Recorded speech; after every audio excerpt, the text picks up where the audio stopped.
Hi everyone, today we are going to be making banana bread. And you might be wondering to yourself, who is he to teach us how to bake when he doesn't even know how to cook? And to that I say,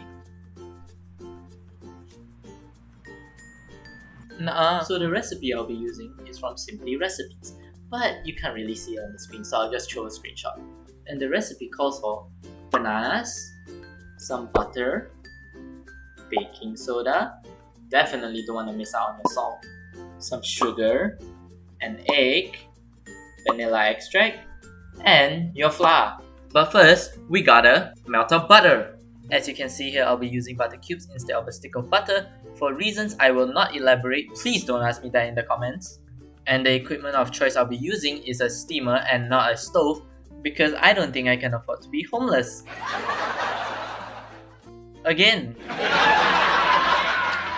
So just turn on the machine, let it do its thing. And yes, while I could look after it like a responsible adult, I much rather let it sit and melt because we still have to beat our egg. But it's not that kind of light beating like, "Hey nerd, give me your lunch money right now or shove you in your locker." You need to really hone in on the aggressiveness, and pardon my French in advance, but something like, "You better stop talking right now before I and make you until you can't even recognize yourself." And there you go. It works 85% of the time, all of the time. So now it's time to mix in our ingredients. Firstly, bring in all your chopped bananas. You don't want to miss out on any pieces. And start mashing them, like really go ham with it. Until you get to a paste texture and you can't really feel the chunks anymore. Then, bring in your butter, baking soda, and salt. Then mix together until well combined. Next, bring in your sugar and sieve in your flour. Then gently mix them together to avoid any dust clouds. And keep stirring until you're ready to transfer it into a greased out baking pan. Then just pour the mixture into the baking pan. And make sure to scrape down the sides as well. Be sure to gently tap the pan as well to avoid any bubbles while baking. Then, it is time to bake. Put your batter into the oven and set the temperature to 180 for 60 minutes. This temperature setting is optional however, as different ovens have different settings. But the end goal should still be the same, and it is to have a cooked batter. And you can check that by inserting a toothpick in and out, and if it comes out without moisture, then it's ready. I heard a ding!